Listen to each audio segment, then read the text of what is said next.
with demand expected to come back, the question remains, does this mean the economy is back on track? Companies now, after experimenting with offshore in places like India, Philippines, and Poland, want to bring those jobs back. We invest in the U.S. We're the biggest exporter in the country. In the cycle we're in right now, we're creating jobs. From Radio America, it's Neal Asbury's Made in America, the show that explores American industry, large and small, and promotes American-made products everywhere. Put Neal Asbury's Made in America to work for you. A very big welcome to you today. I'm your host, Neal Asbury. Unfortunately, Dr. Rich Rothman is not going to be able to be with us today, but he's going to be back again next week, so you don't want to miss that. But we have a wonderful show planned for you today. We're going to be talking about a lot of really, really important things. The whole issue with America's trade relationships around the world, and not just with China, but, we're hearing with Canada, with the European Union, Mexico, just everywhere in the world. It just seems that it's everything's been turned on its head. And it's really kind of hard to decipher what's going on here. But one thing is that, everybody's pointing to, and the president's pointing to, look at the American stock market. I mean, we got the greatest stock market in the world. We are the envy of the world. It doesn't matter how much we tariff. It just seems that the American market is so resilient, and, it's not going to impact our corporate earnings, and prices are not going up. But wait a second. I got to tell you, this week I've read more stories about warnings from the American companies raising prices, the auto industry, the consumer electronics industry. Just about everything is being impacted right now by these tariffs. But see, here's the deal: is that there's been so much inventory in the system, and it's just not like on a dime. So if you've bought products and you got 3, 4, 5 months worth of inventory, many companies do, you're not implementing these costs increase, these price increase. You're not passing them on. You're waiting for everybody else to do it first, right? But once these inventories are depleted and you're buying at these higher prices, then you'll have no choice. And then you're going to see a lot of price increases coming in. And that's what we're starting to see in the media. A lot of folks in the media now are telegraphing that prices are going up. What does that mean? What does it mean for American corporate earnings, which obviously drives the stock market? Are you starting to see some fault lines? Well, I'm hearing and seeing a lot of that in the media right now. Let's bring on our first guest, Vance Ginn, who is the director of the Center for Economic Prosperity. He's also the senior economist at the Texas Public Policy Foundation. Hey, Vance, welcome back to Made in America. Thank you, Neal. It's always a pleasure to be with you. So I got to tell you, and I was a bit conflicted. I'm an American manufacturer. I spent my first 20-plus years of my career living in Southeast Asia, representing American companies, selling American equipments, facing all of the roadblocks in front of me, the discrimination against American products with impunity by our so-called friends. And then China emerged on the market. And then, of course, we had a lot of problems selling our products in China and still do. So I kind of conflicted in this whole thing. Yes, Americans don't have the same access to foreign markets like foreign manufacturers have to our market. That's true. And so on that side, you got to give the president a lot of credit for doing something about it. However, the sort of whole world market is evolved based on these global supply chains. 50% of what we buy from China goes into American manufactured products, my products. So everything's going to go up with these tariffs, and eventually it's going to be passed on to the consumer. You do a lot of work on this. I mean, what do you think of what's happening with this whole tariff thing? No, I think you make some really good points there because, a lot of people are frustrated whenever they see manufacturing jobs leave the United States and they say, look, this must be the result of trade. It must be China taking advantage of the U.S. manufacturing sector and things of that nature. So, look, I certainly understand the frustration, but what the research that I've looked at and have done, it really shows is that those costs are more of a function, those jobs that have went somewhere else are more of a function of the union costs that are here in the United States, the high corporate tax rate that we had at one time. And look, I mean, businesses are going to go to places where it's cheaper, where they're paying lower taxes. And in China, they have very cheap labor overall. And whenever you think about it, as we're going back to one of your key points there, is a lot of the businesses that we are importing these products from China are actually American businesses. And so whenever some of these tariffs are actually hitting American businesses, whenever they're just importing some of those products back to the United States. And so what does that mean? That means higher prices for consumers here in the United States. That's really what tariffs are, is a tax, and it's raising taxes on Americans. And Vance, I read this week Ford has said, hey, look, these tariffs have already cost us $1 billion, right? And making American-made products here.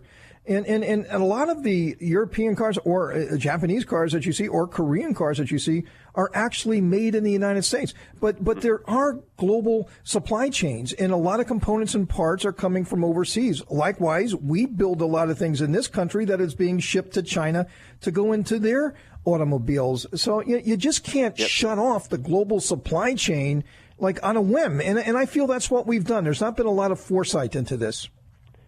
Yeah, and I mean, the global supply chain is really fascinating the way that I look at it. After all these countries, different cultures, different backgrounds, I mean, you name it, and we are all working together in some capacity with which to make these vehicles.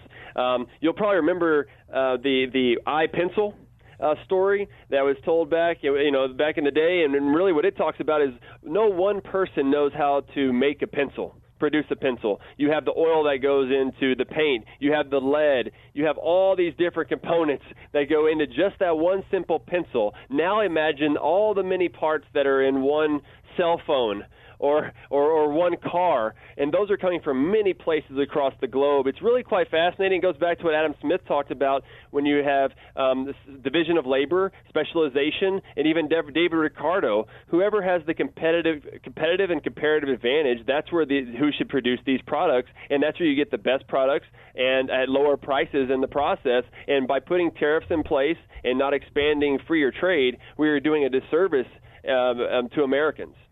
I believe you're right. And as a senior economist at the Texas Public Policy Foundation, I've read that you're a big supporter of the Trans-Pacific Partnership. And this was going to be an alliance between, 40% of the world's economy, including the United States and Japan. It was going to be something that would put a lot of pressure on China because they're not going to be part of it in order to liberalize more. And quite frankly, to counter their influence in places like Southeast Asia, which once upon a time when I lived there was predominantly an American market, which has now become predominantly a China market.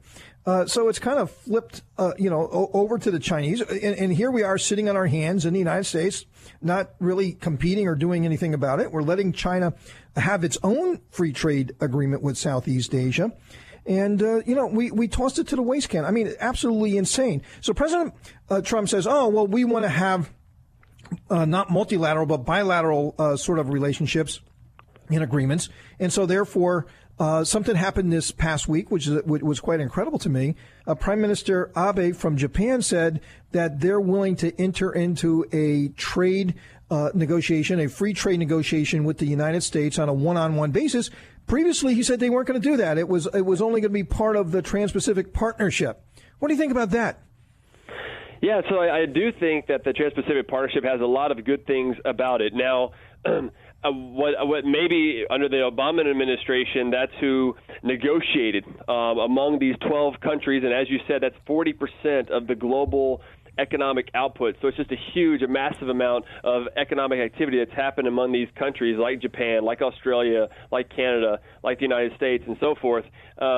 And so whenever they just backed out of that entirely, I thought that was probably a misstep. Now, maybe it could be renegotiated differently. Maybe I think maybe the Trump administration could have came in and maybe not had as many environmental regulations that were going to be imposed, labor market regulations that were going to be imposed, that were negotiated by the Obama administration. That would have probably probably been a step in the right direction to renegotiate it, but just getting out of it entirely, I don't think was a good idea, and especially when you're trying to pressure China to make some reforms, like on intellectual property theft issues, also on lowering their trade barriers. If you had all these countries, especially some of those that in South Asia, as you mentioned, being part of TPP, that would have helped to put pressure, I believe, on China to move more in that direction. Because if not, they were going to lose out on trade agreements and trade deals with a lot of these countries. And that's precisely, what's happening. I mean, hey, look, the whole concept of a new administration, a new sheriff in town. Remember, George W. Bush had negotiated the Korean and the Colombian free trade agreements. Didn't get past Congress. Nancy Pelosi, put the brakes on. He was unable to get a vote, his up and down vote. President Obama gets elected. He takes office, and he just puts them on hold. And then after about, 3-4 years later, he says, okay, now I've renegotiated them. They're better agreements, and we're going to sign them. So, I agree. I think that would have been a better path for President Trump. Hey, look, we're talking to Vance Ginn, who is the director of the Center for Economic Prosperity. He's also the senior economist at the Texas Public Policy Foundation. We're talking about trade. He's going to stick around. You don't want to miss this. We're going to talk about China. We're going to talk about Canada. So many things happening about trade that impact your jobs. Stay with us. Made in America.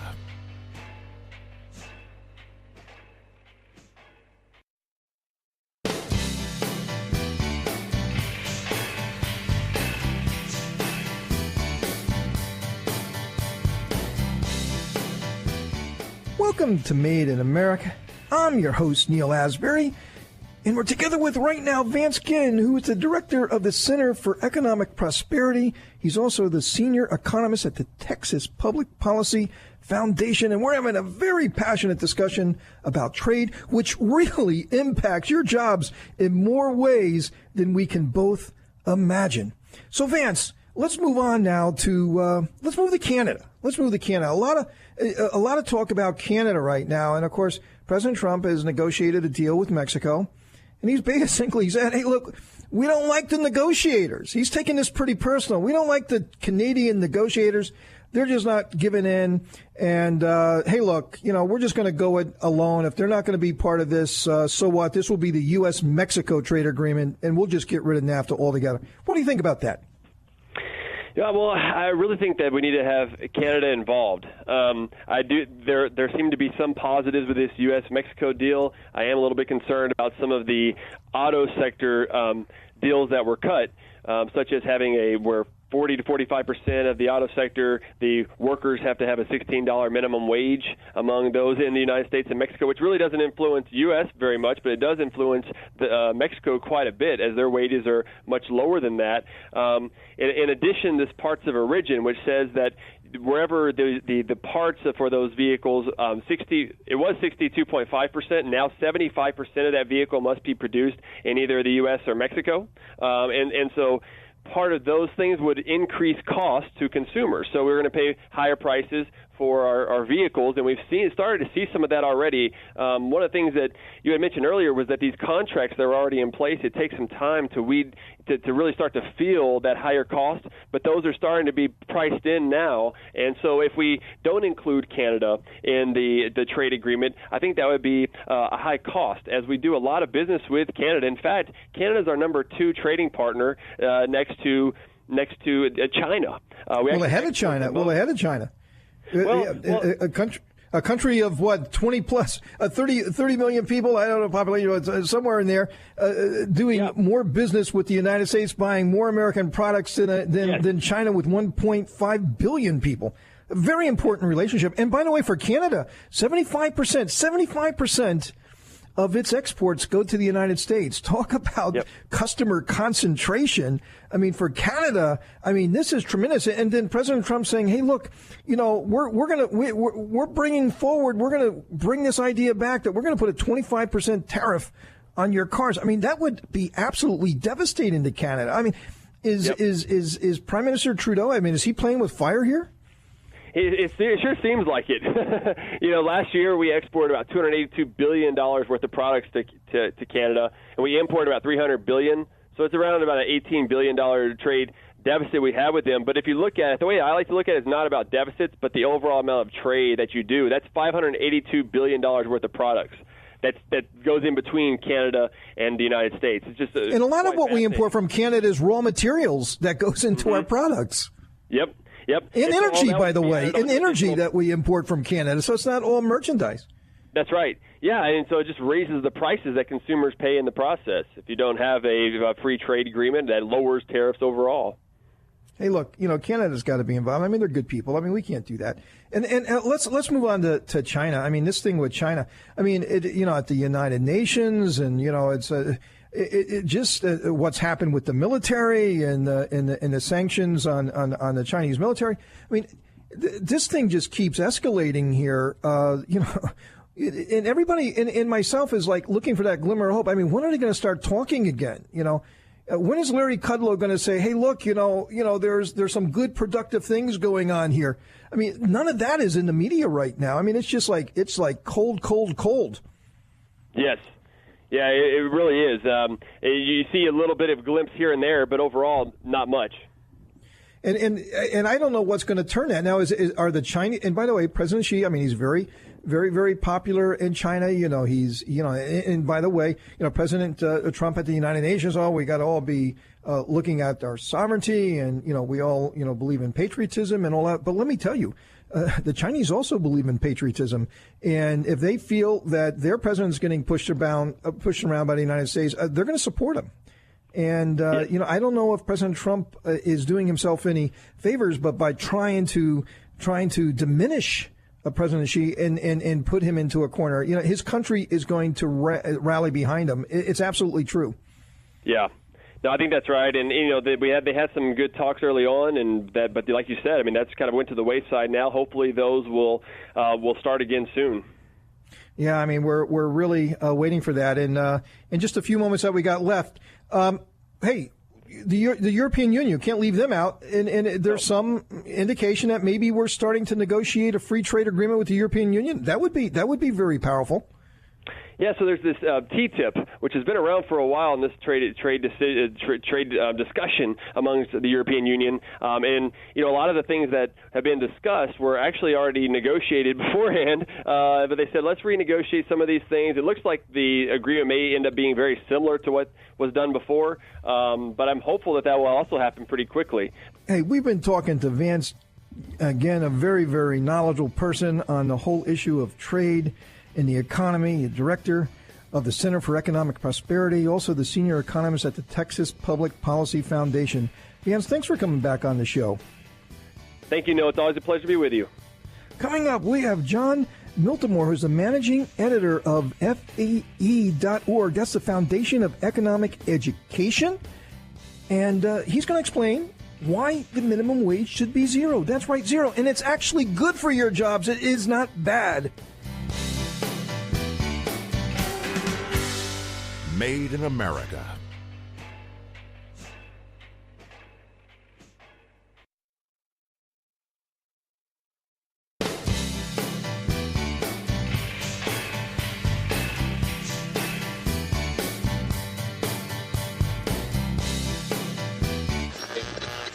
Sharply higher at the open, stocks continued to perform well over the course of the day Tuesday. And I think that bodes well here over the next couple of years for having bigger demands coming to this country. Now, more of Neal Asbury's Made in America. Welcome to Made in America. I'm your host, Neal Asbury. Like I said, we have a wonderful show for you today, but got to tell you that this whole thing with trade, it's just so fundamentally important to the economic prosperity of our country. I mean, we have to get it right. We absolutely have to get it right. And when I see all of this turmoil, I mean, it just absolutely bothers me as an entrepreneur, as an American manufacturer, as someone who exports a lot of our products from the United States, someone who has invested greatly in a global supply chain like we all have to do, just to turn everything on its head and not really having a really, really clear reason of why we're doing this and what the outcome should be. We're really potentially going to do great damage, not only to ourselves, but to our friends around the world. We really have to get this right. Another thing that we're very passionate here at Made in America, and we've talked a lot about it, is the minimum wage. What should the minimum wage be? Should there, in fact, even be a minimum wage? And this is a very big and diverse country. Should there be several minimum wages? Because, hey, look, there are states to where, where it's just less expensive to live and less expensive to operate. And there's places that are much more expensive. So, this is not a one-size-fits-all country. So why are we trying to make it that way? We're very pleased to have on the show John Miltimore, who's the managing editor of FEE.org. That's the Foundation of Economic Education. We need more economic education in this world. John, welcome to Made in America. Well, thanks for having me on, Neal. So here's a news flash. New York Times explains why the minimum wage should be zero. That's right. New York Times says it should be zero. But that was back in 1987. Hey, John, back at the same time, it might have been just a little bit before, the New York Times was also advocating that we were entering a period of global freezing and that we were entering into a new global ice age. But, political ideologies have changed. Things, but go figure. That's funny. Yeah, go figure. The minimum wage should be zero, and we're entering a period of global freezing. New York Times. Hey, but that was then, and this is now. That doesn't fit the political ideology of the left anymore. So I guess, just in a few short years, you got to change. And like you point out in this piece, economics don't change. It's, from that time. And by the way, it takes millions of years to go from global freezing to global warming, not, just a short 30 years. So, John, what's happening at the New York Times? Yeah.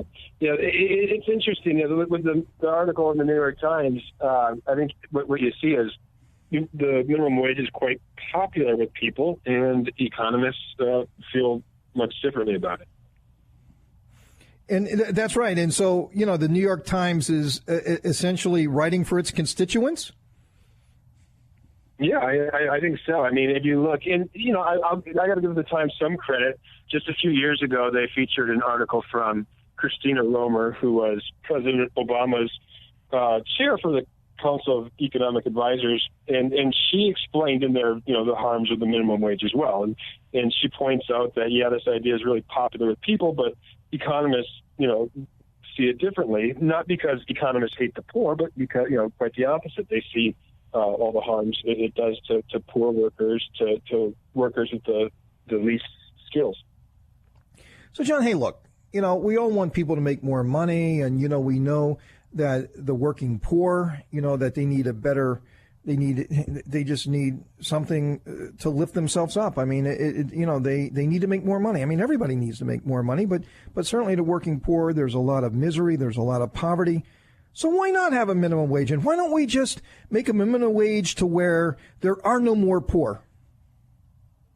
Yeah, I think I really don't think you can do that. I think I think Milton Friedman probably had it right when he says what you're doing with the minimum wage is you're discriminating against people without skill.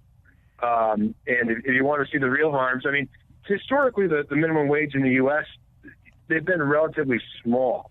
They're still harmful, but they're not as harmful. But if you want to see an example of the real damage the minimum wage can do, just look to Venezuela. This last year, they increased their minimum wage by 3,500%. And the result was 40% of stores closed. So as you say in your piece is that, when you have a minimum wage and that you do increase it, some people do benefit from that, right? I mean, some people do benefit. However, there is a large portion of the constituents that you're trying to help that actually lose their jobs. And it makes it harder for them to get a job because those jobs have moved someplace to where it's more competitive. So you're actually, maybe you are helping some people, but you are hurting a lot of people. And though someone may get a 10% increase in what they're making, others will be getting a 100% decrease in what they're making. Just doesn't seem to be a good trade. No, that's exactly right. And what people forget, too, is how easily, businesses can find ways to avoid this, right? You give people less hours. You make them part-time workers instead of full-time workers, and you don't have to pay them, health insurance. They don't get other fringe benefits. There's a lot of things businesses can do and will need to do to stay in business to avoid the minimum wage. And that's what happened. So what should the minimum wage be? Should we just let the states decide? I mean, hey, look, we are a diverse country. I mean, shouldn't the voters in each state decide this, or should we even have the municipalities deciding this and let the people decide what's right for their communities?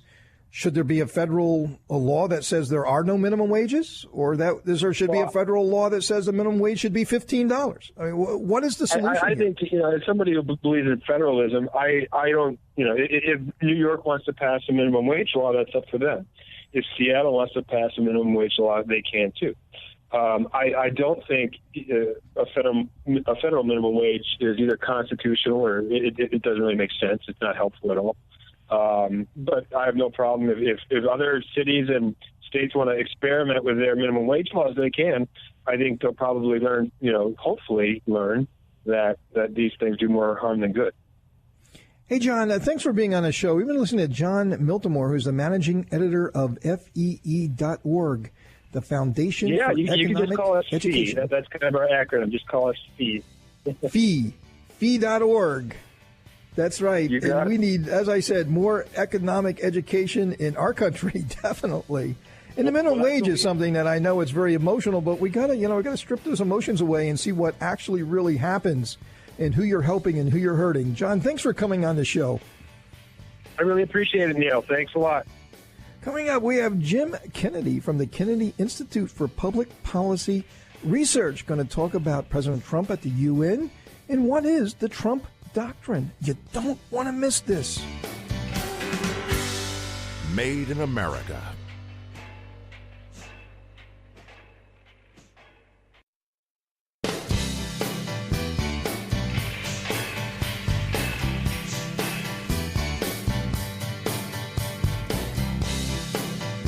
Welcome to Made in America. I'm your host, Neal Asbury. My dear friend and co-host, Dr. Rich Rothman, will be back again with us next week. But we're having a wonderful time, a wonderful show, talking about so many important things.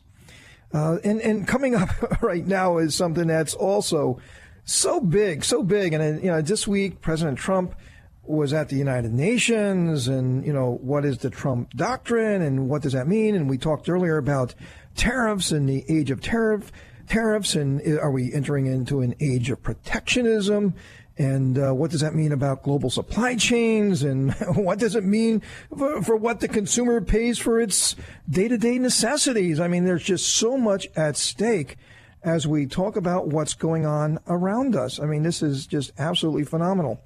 The American market, continues to boom, whereas around the world, the stock markets are really struggling. Many economies are struggling, and the United States is growing at more than 4%. I mean, that's absolutely incredible. And we haven't seen that for a long, long time. The employment figures are so encouraging. The amount of wealth that we've added to the American market. I mean, the pension funds. I mean, the money that people are retiring on. I mean, just so much is being impacted. So fascinating. And some of the things we're doing, it's just counterintuitive. You would think that, preventing trade or at least diminishing trade and putting on these barriers, it's got to have an impact to corporate profits, which should be driving down the markets. But yet the markets are going up, up, up. Can that continue? But let's talk for a moment about what is the Trump Doctrine? What did he communicate at the United Nations? And what does that mean for us going forward? We're very pleased to have on the show with us Jim Kennedy from the Kennedy Institute for Public Policy Research. Jim, welcome to Made in America. Well, thank you. I appreciate being here. So, a fascinating speech, and, the Investors Daily had a piece on it, UN speech, Can New Trump Doctrine Remake the World? In the Trump Doctrine, I guess we should define, what does the Trump Doctrine mean? To you, what is the Trump Doctrine? Well, basically, it's a featuring of patriotism and individual countries over the globalism and the various international agreements like NAFTA and the European Free Trade Zone, where basically it's one country works with another rather than groups of countries working with each other. Now, there's also both economic and political components to that. The economic components, of course, being the trade acts, the political components being the patriotism over the globalism. But, is that the right thing to do? I mean, some of these markets, to work with, in the European Union, there's a collection of how many countries, and some of them are big, and it makes sense, with the UK, France, Germany, that have individual agreements, maybe. But some of these smaller Eastern European countries, the ex-Soviet republics and so on that are relatively small, should the United States be spending so much time going out negotiating one by one? It just doesn't seem to be very efficient to me. No, it's probably not very efficient for many of those small countries. The real important trade agreements, but look at on those small countries how little trade we actually do with them. And whatever you do is going to have a very, very minuscule effect on the U.S. economy. But it doesn't mean that we shouldn't. because we're all want to, engage with people from all over the world.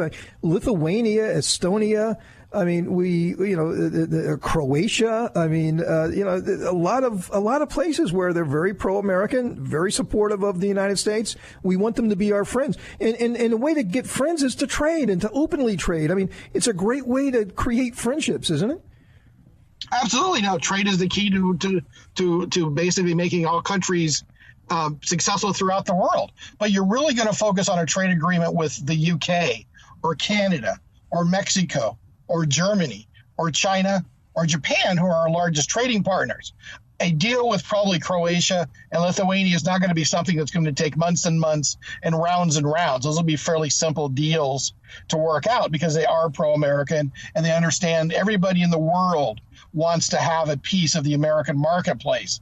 And they're going to make sure that those agreements get done so they can get that Croatian wine into America, or that we can get Lithuanian programmers consulting into America, things like that basically drive those countries far more than America's industry is not going to benefit simply because we've got Croatian wine here. But for Croatia, it's a great place to get their products exported to. And I'm all for patriotism. I'm very patriotic. I don't watch the NFL anymore. I can't watch it anymore. I don't even have an urge to watch it. If you cannot respect our flag, then, something is very, very wrong. I'm very patriotic, but do we have to kind of wear that on our sleeve as we go around the world and say, we all must be patriotic? Because, sometimes, and you don't have to go back in history to where, extreme patriotism of the wrong kind can create all kinds of misery for the world.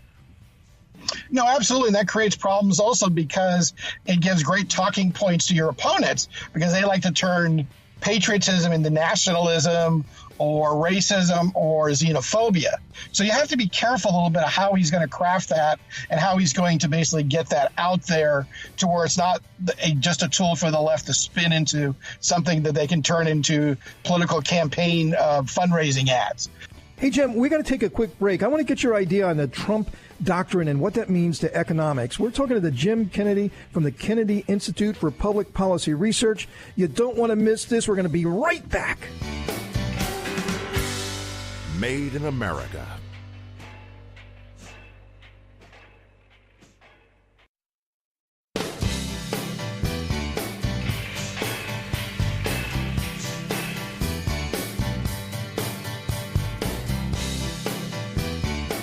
Welcome to Made in America. I'm your host, Neal Asbury, and we're together with right now Jim Kennedy from the Kennedy Institute for Public Policy Research, and we're talking about the Trump doctrine. So, Jim, what does the Trump doctrine mean for our jobs? What does it mean for our economy?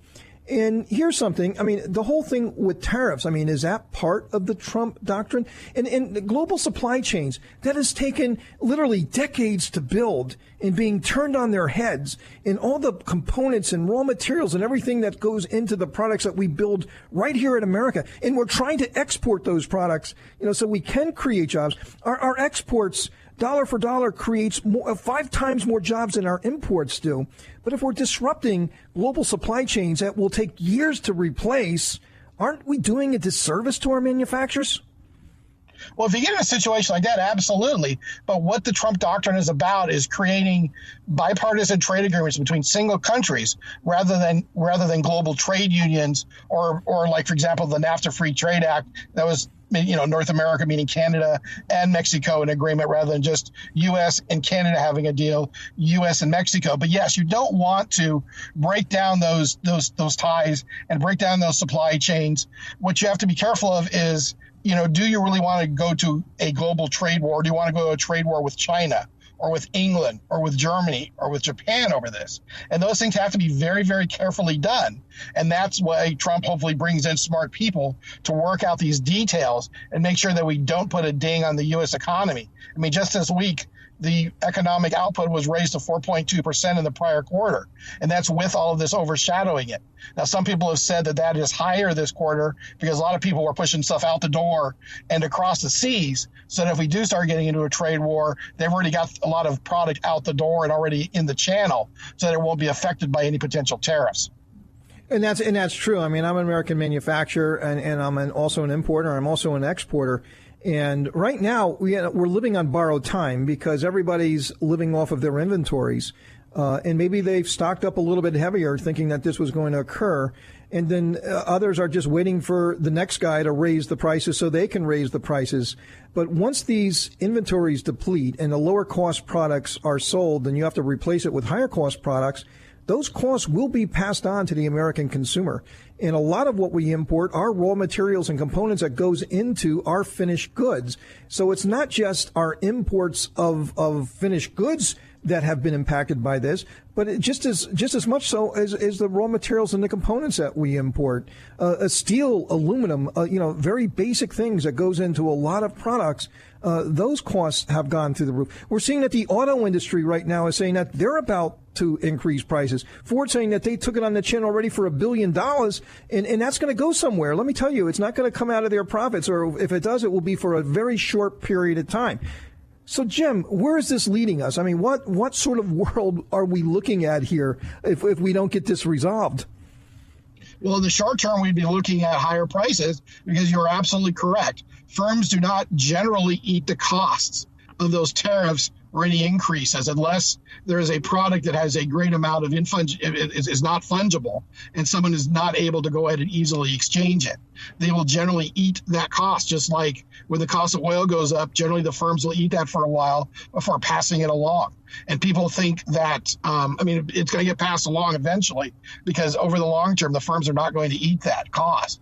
So if it continues and we continue to add tariffs, the cost of those products, those cheap Chinese goods, over the long term will become not cheap Chinese goods. That can lead to one of two solutions. Americans get used to paying higher prices, or if there is a way to bring that production back on shore at a cheaper cost, you could look at it that way. Now, in many, many instances, because of the timelines required, and like you said, the ingrained supply chains to set those products up, it's not going to be easy. You can't pop a steel plant up in a couple of days or a couple of weeks.